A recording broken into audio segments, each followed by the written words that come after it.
My guest today is Brett Callighen. Brett played professionally in both the WHA and the NHL, including with the Edmonton Oilers during a pivotal time in hockey history. He was also Wayne Gretzky's first regular left winger and assisted on Gretzky's first goal. Brett's career included incredible highs with serious adversity, including an eye injury that left him legally blind in one eye. But what makes his story even more remarkable is that today, in his 70s, he's still playing the game. Brett, welcome to Shift Change. Brett, how are you? Doing very well, thank you. Good, good. Well, it's great to see you. I know I explained a little bit about you, what the podcast is about, and we want to talk to guys that are either ex NHLers, former junior college pro, or even just guys that are out there trying to play this game at the ages of 50, 60, 70. And I just heard the other day there's guys out there in their 80s. My wife ran into a guy at the airport that said he's got a group up in Alaska called the 49ers, and they're 49 and over, but they have about 7 guys that are in their 80s playing weekly. And it's amazing to me because I mean, I played yesterday and I'm hurting. I'm sore from, playing one day, and I'm 58. So I don't know how you guys do it. And I know, Brett, you're 72, right? Yeah, 73 in May coming up. Yep. Oh boy, yeah. So, but I know you have a huge hockey background and story, but I want to learn a little bit about your background. I know you're from Toronto, but when did hockey come into your life and how did it start out? Through my dad. My dad Yeah. was a very good hockey player in Toronto, and I I started minor hockey at 5, played through to end of midget. At junior level, I went to tier 2, we called it then, Yeah. and they always told me I was too small. What organization did you play for in Toronto? I played starting with West Hill, then I went to Scarborough Lions, then Reeve, and then Ted Reeve. And then when that happened, I decided that hockey was not going to be something I was going to pursue. But I did play football. I played rugby. I was in gymnastics. I swam competitively. So I did a lot of sports other than hockey as well at the same time. And then when I went to college at Centennial College in Toronto, I wanted something to do. Some of my buddies were playing. Al Sims, who played with the Boston Bruins, a bunch of guys, at college I got to know. I said, I'm going to start playing again. So I picked up my skates in the summer. And that year, I played defense. Normally I played forward. Things worked out, and I've got a scholarship from Hockey Canada at the end of the season for the following season. But then I got invited to Chicago's farm teams camp. Isn't it funny though? Because nowadays there's a definitive path you have to take. You play juniors, you get drafted, you play minors, whatever it is. That wasn't your path No, early on. no. And No. my coach was very influential, Dave McDowell. He knew Jack Davidson from Chicago Blackhawks. He was their chief scout. He talked to him. He said, you have to come and see this kid play. So that's where it started. Then I started in Flint. Then I got traded to Kalamazoo the first year. Then I was up with Dallas for the playoffs, which was Chicago's top farm team. What And was then, was Flint the IHL? yep, yep. What And was the Kalamazoo was IHL IHL. like? Okay, what was that league like in this? That had to be the 60s, No, that early would be, 70s, oh boy, early 70s. rough league. You know what? As like any league, there were always some goons or whatever, but overall, no, it wasn't as bad as what a lot of people thought it was. Then you had the Western League, which Dallas was part of, and all those clubs, and that was tougher than I think the IHL. There's quite a few net bars there. And I got called up to play in the playoffs with Dallas. That was a great experience. The next year, I went Wow. to Chicago's farm team, which was Dallas's camp in just outside Toronto, and I was the last cut. They said we just had too many guys, so played the minors for one more year. Then at the end of that year, New England Whalers reached out to me and asked me to come to camp. Went to camp, and I was the only player signed to a pro contract from that. And I played with them. Davey Keon and Pi McKenzie were my team, my line mates. I was just Um, going to ask you, and that became the Hartford Whalers, correct? yep, Yes. New England originally, but I was just going to ask you what were the big names on that team? Like you mentioned Keon, but Keon had already had a career in the NHL with the Leafs, right? He was Correct. older at that point. Yeah, he was older, but still one of the better players. Yeah, yeah, And Johnny McKenzie, um, Ricky Lee, Selwood, Brad Selwood. I mean, in the league at the same time, you had all the Howes. I mean, it was good right. hockey. I can Yeah. remember one year in the WHA. I think it was our last year before we joined the NHL. We never lost a game against the NHL teams in So preseason. when you look at the WHA when you were there, was it a faster game than the NHL, which was the big guys, the clutching, the grabbing, the roughness? Was the NHL more of an open game like a European game? Or the WHA, I'm sorry. I would probably say it would tend to lend itself that way. And I mean, there was Okay. still a lot of toughness in the league. Yeah. There are quite a That few was the guys, game. but the speed probably. But I just think the last year of the WHA was probably the best year that in its existence, Yeah. because the teams, the parity was really good. The skill. I mean, you had Winnipeg Jets had some great players there. Right. All the Swedes. So that made the game change the game. And I think that changed the game even in the NHL, the way the game was played and the speed and the skill level. And our line, I know with Gretz and Blair McDonald, and then Yari came, we played a very flow game. Yeah. No positions outside the blue line. It was helter skelter. So Yeah. Well, changed the you game. mentioned you started with Hartford. How did you get to Edmonton at that point? And I did you was play in the tra- WAJ with Edmonton? yeah, I was traded in January, February to Edmonton that year, playing year. Okay. So, Was that uh, the last year of the WHA? well, that was 1974, 75 or 75, 76. So Okay. I played 3 years in the WHA and 3 years in the NHL. Okay. Wow. And then I Yeah, had the eye that's injury and awesome. that ended my career as you know. So Yeah, yeah, yeah. So those early years with so when you make that transition from WHA to the NHL, how was the NHL and obviously the NHL players probably looked down on you guys is what I'm guessing, right? Is lesser league, lesser players, even though they had Bobby Hull and Keon and Gordie Howe, were they looked down upon? I think that it was a true test from where we were, because at that time when we went to the NHL, the WHA teams could only protect 5 players when Okay. going to the league. Unfortunately, I was one of them. But so you had you're wondering what was going to happen with the teams, the transition, were players going to leave. So I think that scared us a little bit too, wondering when we go into the league what's going to happen.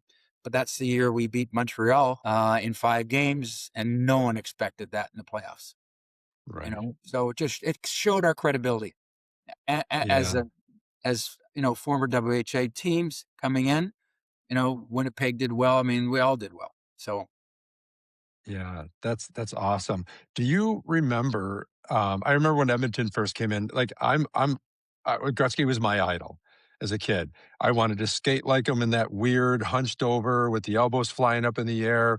I wanted to be Wayne Gretzky. So as a kid, I would go to all the games when Edmonton would come to Buffalo. Do you remember playing in the old auditorium in Buffalo? yes, Yeah, small, right? it was like playing in Boston or Detroit, the old Yeah, barns. Yeah. yeah, yeah. And I remember as a kid, I'd go out back behind the auditorium and the bus would be parked right behind the odd. And nowadays, the players don't walk outside the arena and get on a bus. Buses drive underneath arenas. But I remember we would sit and wait by the bus door. And in the back of the arena of the auditorium, the doors would come open and players would walk out. And we'd be like, "Is that Wayne? Where's Wayne? Is that Wayne?" And we'd be like, "Oh, it's just Lumley or Oh, it's just Messier or Brett. yeah, it was just bread or, and, so you'd wait and it felt like an hour and a half after the game and all the players have come out and everybody's like, "Where is Wayne?" And finally the door would bust open, 10 cops around him and he'd push his way through the crowd, but he would get to the bus and Wayne would stand in the doorway and sign every single autograph. And all you could hear in the back of the bus is, "Let's go. Let's get out of here. What are we doing?" Like, you could hear the players like, "This is ridiculous." But I imagine it happened every night, right?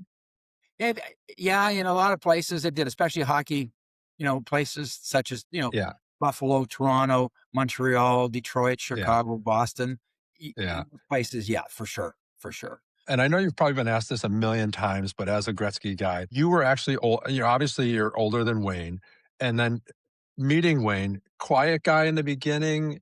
Was he everything you heard about, or did Wayne grow into that as he got a little older? I mean, as a I kid, think he was amazing. the expectations on him were huge because he went Yeah, to Indianapolis and then he yeah, was traded to us. So when we first played against him, I remember the first game down in Indianapolis. No one was really impressed with him. No, yeah. he was slight. He didn't do a lot. And then when he came to our team, he was traded. Eddie Mio, Peter Driscoll, and himself came to the team, and we were put on the line with him, Blair and I. Then you start in practice. You started seeing the stuff he could do. The little things.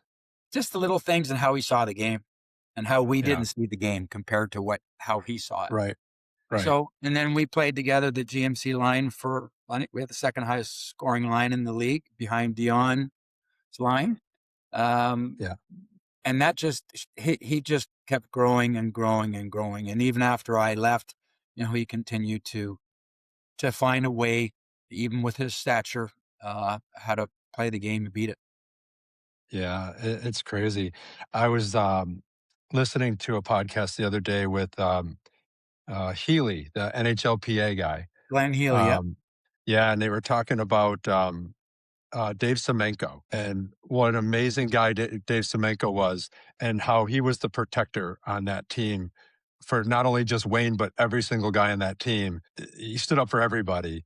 And it got me thinking about those Oiler years that you were on. Dave was a tough guy, right? Dave came to us. He played with Brandon Wheat Kings. I remember that. He came to us after we had started the season and came in the dressing room, and nobody knew him. He's just a Right. big man, young kid coming. And, that guy was a great person.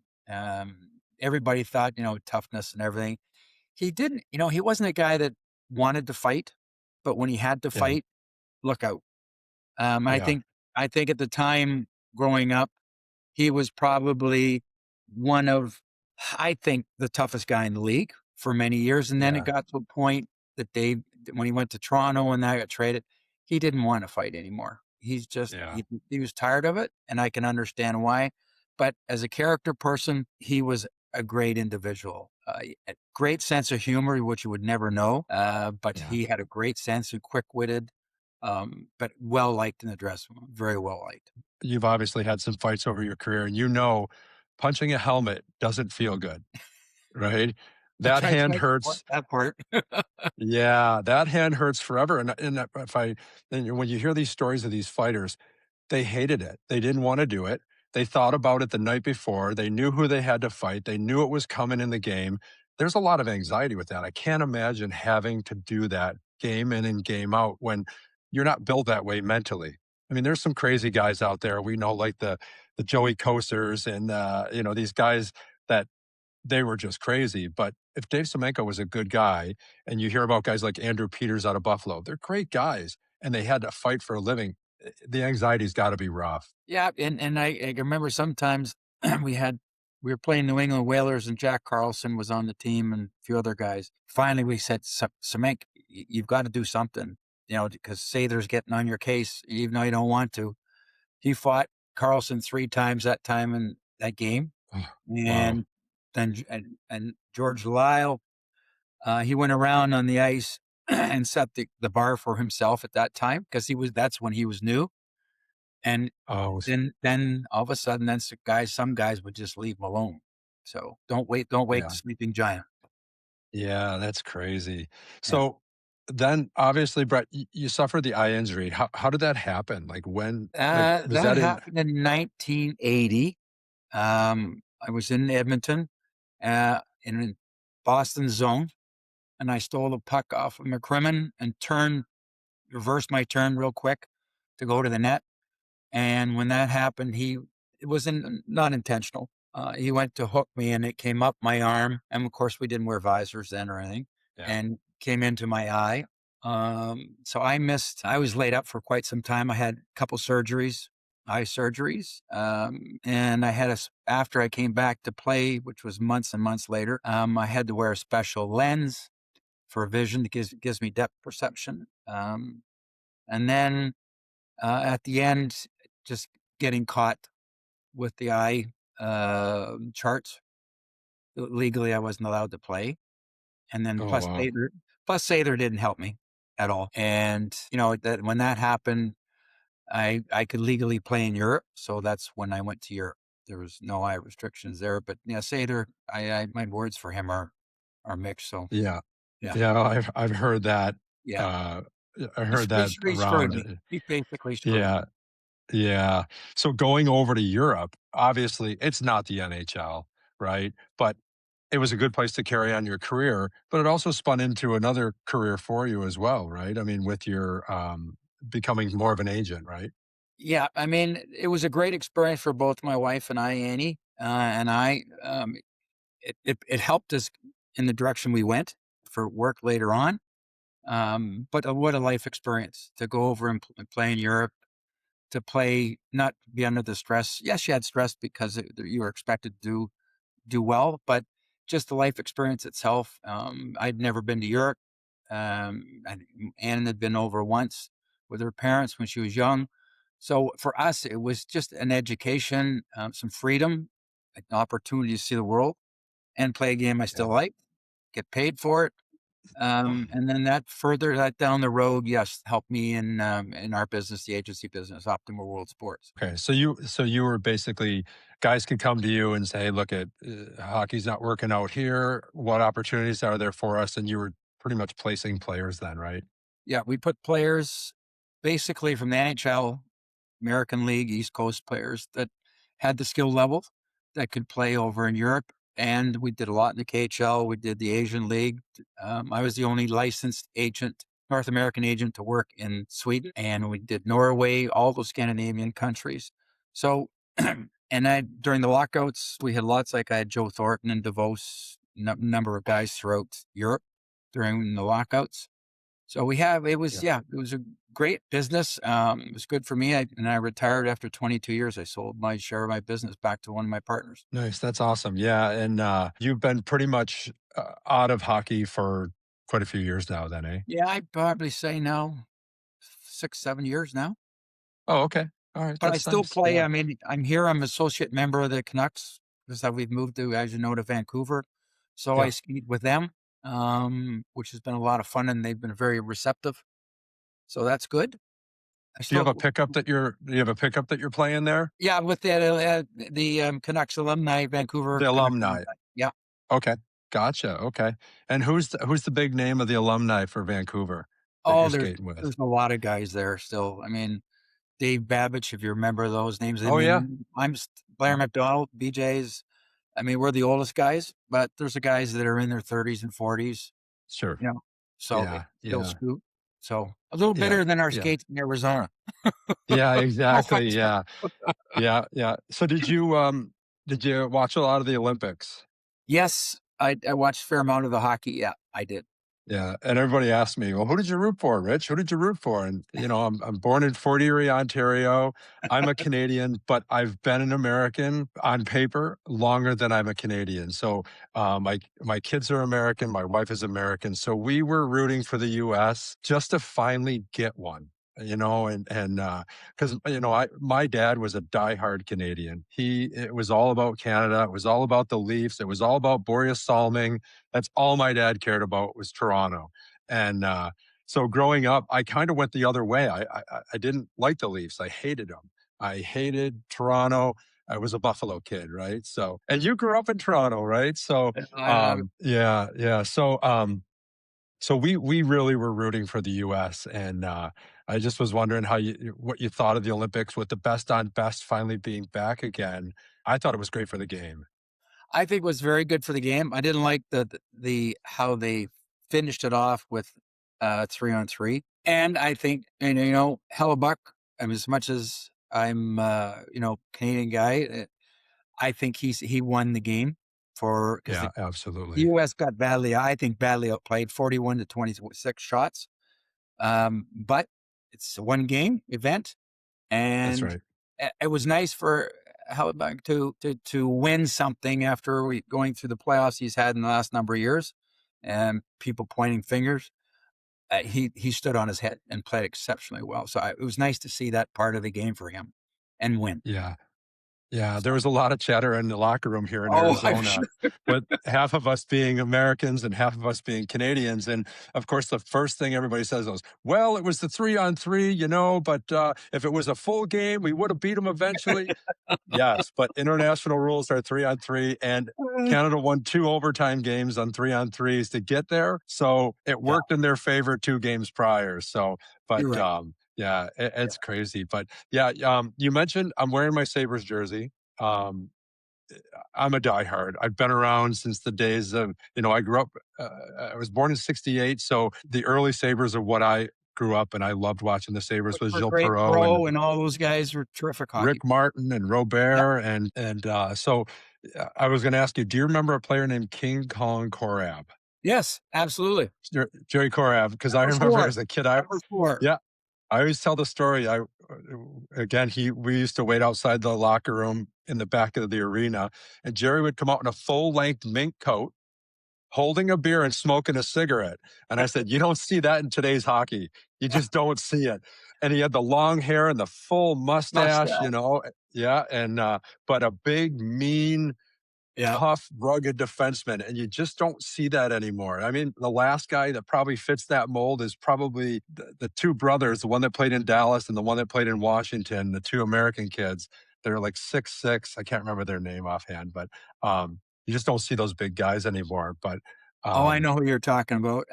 they're Hatchers. Hatchers. Yeah. Yeah, they And were big, Pronger strong. and Yeah, and Pronger. Pronger. Yeah. Those guys are all that. Those guys, that type of defenseman's gone. They're Yeah. that size now, but they're way better, more skilled, faster. Right? Yeah. They're Yeah, mobile. Yeah. Absolutely. They can yeah. play So to a high level. yeah, but the Buffalo Sabres, they're the hottest team in the league since December 1st. They're the I'm same happy. team.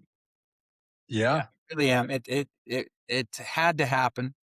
And I think they've done a great job. As soon as they changed management, coach Lindsay's, he's set in his ways, but he's got them playing and the team's responding and you can see yeah. it. They're happy. They're having fun. They're having fun. Yeah, and they're the same team they've been for 5 years.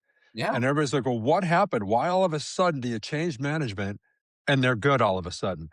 And I mean, you know better than anybody, management can make or break a team.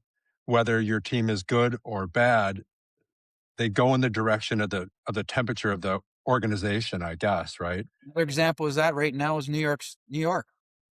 They're Yeah. tanking.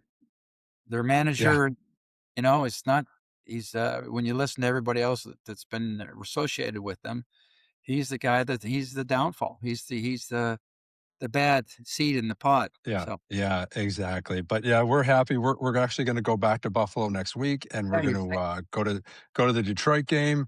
And I used to be a season ticket holder, but when we moved out west, we gave them up. yeah. But it's just fun to see Buffalo winning again. The city deserves it. I mean, we've suffered through Buffalo Bills losses 4 years in a row, and now 14 years of losing. We're finally there. Buffalo fans don't know how to handle it. We get a little Oh, obnoxious when we're but winning, but they're but it's fun. fabulous.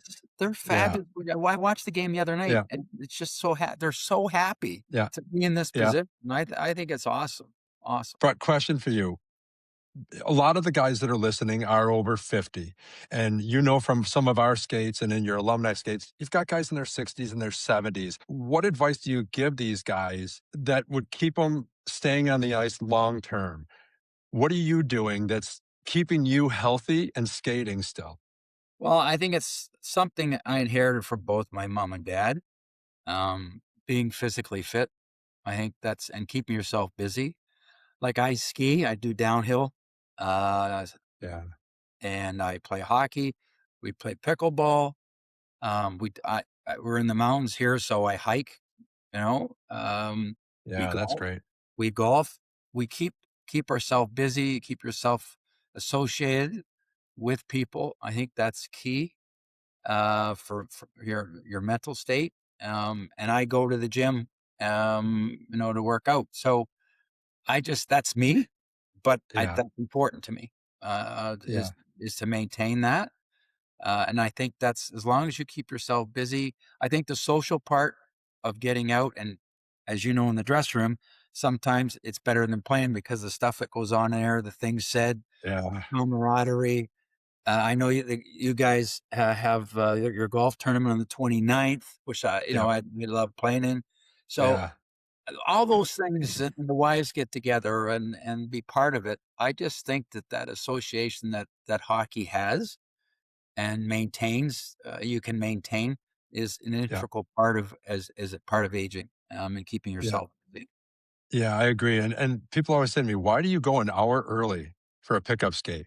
And I know when you're in town, you're right there with me as the first 2 guys in the locker room because I'm a guy that doesn't shut the hell up, right? Like, I love to talk, but that hour before is why I'm there.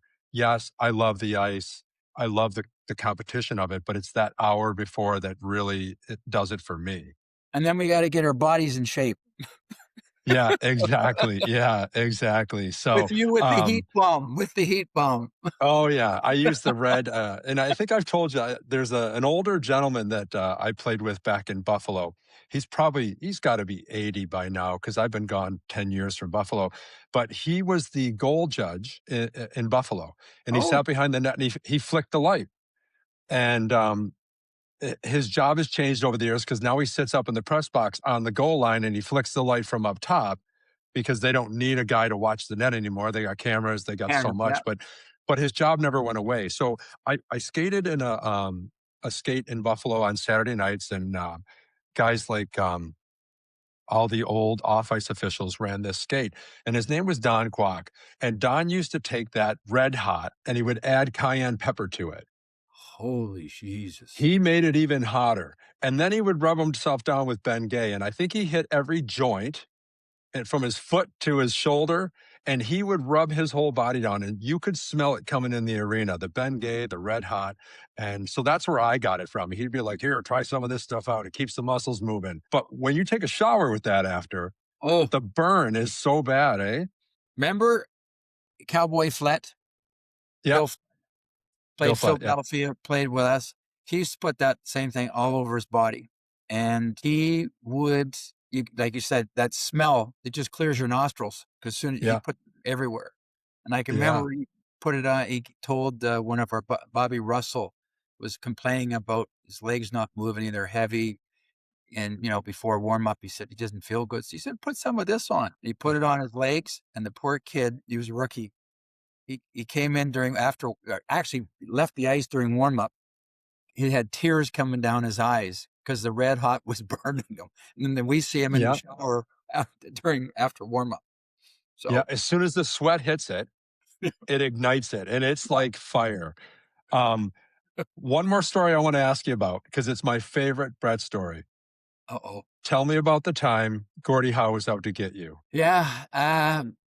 It was in Houston, and I had never seen the picture until I came back, and my grandmother had the picture. And Gordie Howe was to receive a pass, and I came in from behind, and I gave him a shot so he wouldn't get it. And he's in the air.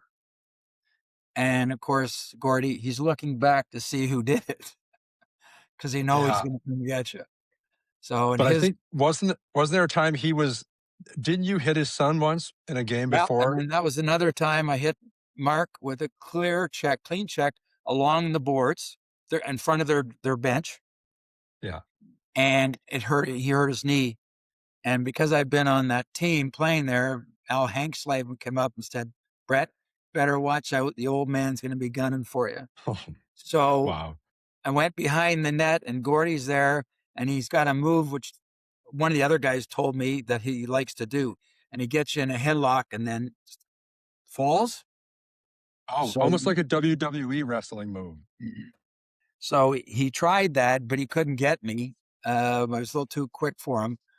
And then my dad ran into him. They came to play in Edmonton, and my dad was out there working.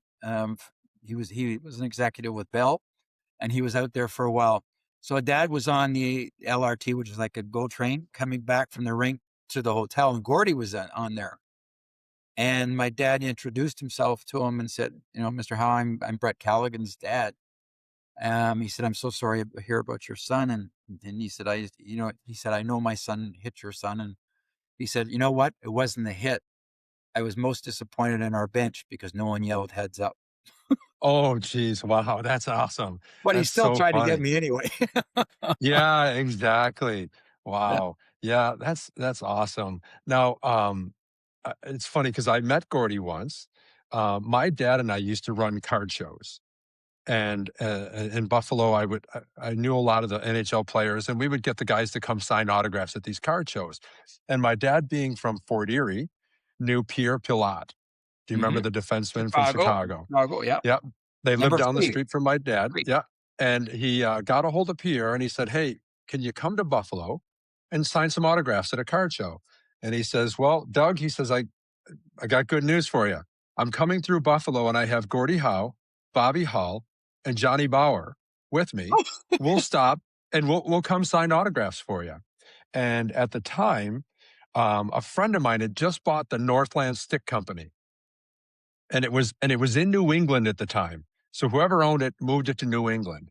He brought it to Buffalo, and he was making custom sticks with the equipment. Well, buying the company, he got all the overstock sticks, and I had a Bobby Hull stick and a Brett Hull, Bobby Hull and Gordie Howe stick, patterned like it was ready to play with. So Gordie and the boys came, and we got to meet him. And Gordie Howe is the most gentle, kind man I've ever met. And when you see him play on the ice, he was mean and he was big and strong. Bobby was a treat to meet. I think he might have had some wine in him already, and he wanted to know where he was going to get more at this Knights of Columbus place we were at. So, but I showed both of them the sticks, and Gordie said, "Yep, that's my stick. It's a perfect pattern." He signed it for me, and Bobby says, "That stick's close to mine." He goes, "Where's the kitchen in this place?" Oh, he And I worked said, "Well, it the up. kitchen." He said that I'll put the curve on there the way I curved it. And he put it over the stove and he bent it for me perfectly for his stick. But he was a treat, Bobby Hall. And I know you've probably met him over the years, Number eh? of times. Yeah, yeah. So Yeah. I just thought that was a funny story. But but Brett, so one last question for you. When you step on the ice today in your 70s, what does it still give you? I'm glad I can still do it. Yeah, it's awesome. Yeah. Yeah. I'm Yeah. glad I can Yeah. still do it, and I'll do it as long as I can, and then, yes, the skill level's not there as much, and my speed's not there, but Yeah. for my age, and I look around, I still feel pretty good, you know? Yeah. It's And the awesome. guys And we that's play with, the alumni guys, they are terrific, absolutely yeah. terrific to play with, and they respect, and, they say, hopefully, what the nicest thing they say is, hopefully, we're that age, we can still play. Yeah, The older that's the guys. way I look at it. I Yeah. look at you out there. Do you still wear no shell with your pants? Oh, I have a shell for you. I put one You're wearing a shell now. Okay, good. All over right, top of the that's good. girdle. Yeah. Yeah, yeah, exactly. Um, but that's pretty much all I got for you, Brett. I just Okay. wanted to, share your story with everybody. I think it's an amazing journey. Not being drafted is incredible. In fact, you played on a team with Wayne Gretzky, who also was not drafted into the NHL. When you think about the greatest player of our game, didn't Yeah, you go through an all those NHL guys. draft. We had Mark Napier, Wayne Dillon, all those guys because they went before the draft, the NHL draft. That's why the Yeah, the WHA kind of stole them in a way. yeah. So Messier as well was not drafted, correct? that mess, yeah, yeah. Yeah. Incredible story. So, but I'll let you go. Say hi to Annie. Take care of yourself. Yeah. Hopefully we see you back in Arizona soon. Um, we'll wait till the political climate changes a little bit, and then we'll, Yes. Yeah. When that border kind of gets a little bit calmed down a little. yeah, a little bit. I hear you, buddy. I You hear say you. Well, hi good to to the see missus you. and wish you well. And how's the business? Everything good? Business is going good. Yeah. I Good. mean, we're in a horse community. So everybody needs their Their feed. hay and their feed. So yeah, business is going good. So, but yeah, all's well. All right. Well, you have safe travels and that. And if you're ever up here or coming up to Vancouver area, whatever, give me a call. Love to see you. Yeah, we're closer now. We're in Portland. So take care, buddy. Have a good day. All right. You too. Thank All right, you so all right, much. all right. Bye bye. Bye bye.